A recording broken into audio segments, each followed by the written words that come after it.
Hey there, small groups. Today we're in Mark chapter 13. We're going to be covering verses 14 to 27. And this is where Jesus is going to talk about the Antichrist, the tribulation, and even the rapture. Now, those are some big words. And we're just going to be sort of skimming the surface in today's lesson, but it's all going to answer this ageless question. What will the end look like? There are tons of famous doomsday movies that explore apocalyptic scenarios, and usually they depict the end of the world or catastrophic events. But it's not just popular media that covers that kind of stuff. The Bible actually talks about it, and you can learn more about this in depth in our biblical eschatology series. Scan that QR code if you want to dive into it. The word eschatology is the fancy word for the study, the biblical study of the end times. And we dive into it in great detail in the series. But in today's lesson, we're just going to hit an overview because it's what Jesus talks about starting in verse 14. He says, "The day is coming when you will see the sacrilegious object that causes desecration standing where he should not be." Mark adds the editorial comment, "Reader, pay attention." Back to Jesus. "Then those in Judea must flee to the hills. A person out on the deck of a roof must not go down into the house to pack. A person out in the field must not return, even get a coat. How terrible it will be for pregnant women and for nursing mothers in those days. And pray that your flight will not be in winter." So Jesus is warning about this abomination of desolation. It's an idea that's taken from the book of Daniel in the Old Testament. And it's a prophecy that had been partially fulfilled during the Maccabean revolt, but the final fulfillment would happen later. Now, again, if you want details on all that, make sure to listen to the full podcast. But we learn a little bit more about it in Paul's words to the church in Thessalonica. He says, "For that day will not come until there is a great rebellion against God, and the man of lawlessness is revealed, the one who brings destruction. He will exalt himself and defy everything that people call God and every object of worship. He will even sit in the temple of God, claiming that he himself is God." Okay, so most commentators believe that the man of lawlessness referenced here is the same person as the Antichrist, which is referring to the same thing that Daniel and Jesus refer to in the abomination that causes desolation. Again, it's kind of confusing. There's some history behind it, and you can hear more about it if you listen to the full podcast or if you check out the biblical eschatology series. But Jesus is going to go on now and talk about the tribulation. And here's what he says: "For there will be greater anguish in those days than at any time since God created the world, and it will never be so great again. In fact, unless the Lord shortens that time of calamity, not a single person will survive. But for the sake of his chosen ones, he has shortened those days. And then if anyone tells you, 'Look, here's the Messiah,' or 'There he is,' don't believe it.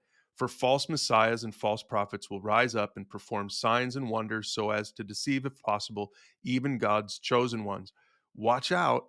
I have warned you about this ahead of time." So Jesus is talking about a time that a lot of us now today call the tribulation, which is one of those words that always comes up when you're talking about the end times. And it's related to the Old Testament book of Daniel. Once again, chapter 9, verse 27, Daniel says, "The ruler will make a treaty with the people for a period of one set of seven.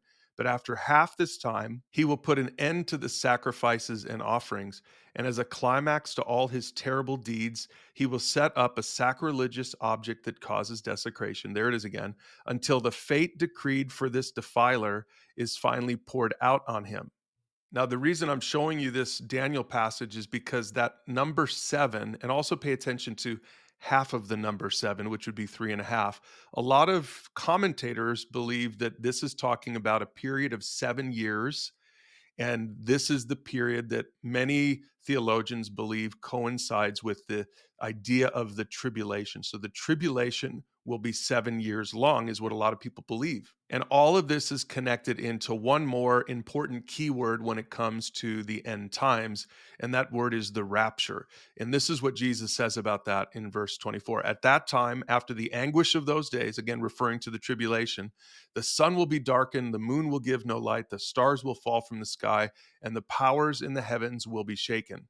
Then everyone will see the Son of Man coming on the clouds with great power and glory, and he will send out his angels to gather his chosen ones from all over the world, from the farthest ends of the earth and heaven." And so, again, many commentators would say, okay, Jesus is talking about this thing called the rapture, the time when all of The people of God will be taken away from the earth. And we see it in First Thessalonians 4 in Paul's writing. He says, "For the Lord himself will come down from heaven with a commanding shout, with the voice of the archangel, and with the trumpet call of God. First, the believers who have died will rise from their graves, and then together with them, we who are still alive and remain on the earth will be caught up in the clouds to meet the Lord in the air." And that's the idea of the rapture. And then we will be with the Lord forever. So encourage each other with these words. Again, First Thessalonians 4, Mark 13, verse 24 to 27. All of this, many people believe, is talking about this idea of the rapture, which is related to the tribulation. Some people believe that the rapture will happen pre trib, before the tribulation, before that 7 year tribulation period. Other people believe that the rapture, or when Jesus comes to take his believers away, will happen in the middle of it all, and they would be called the pre wrath rapture people. And then still others believe that Jesus is going to rapture his followers after the tribulation. In other words, that all the Christians will have to be there on earth during this difficult tribulation period. Now, for today's video, we don't have time to get into all of the details, but all of this leads us back to the question that we started with. What will the end look like? But I want to just answer this question by going back to the end of our section from today in Mark chapter 13. See, because whatever you believe about the Antichrist and the tribulation and the rapture, whatever you believe about all of that, we know this for sure, the end of the story. And here's the end of the story: everyone will see the Son of Man, Jesus, coming on the clouds with great power and glory, and he will send out his angels to gather his chosen ones from all over the world, from the farthest ends of the earth and heaven. At first, it's frightening to think about what the end will look like, but once you see the full picture, the end of the story here, you realize that Jesus wins. That's the good news. That's why Paul said to the Thessalonians, encourage each other with these words, because Jesus wins. But he only wins with those who have trusted in him for salvation. So, really, the takeaway for today, for every one of you, is to make sure that you're in Christ. Because for those who have placed their faith in Jesus Christ, we don't have to be anxious when we think about the end times. We can instead be encouraged. We can be excited because we know that we're saved through faith in Jesus Christ. That's what we talk about in the Pursuit series. If you need to learn more about that, make sure to check out that series and go through it with a friend.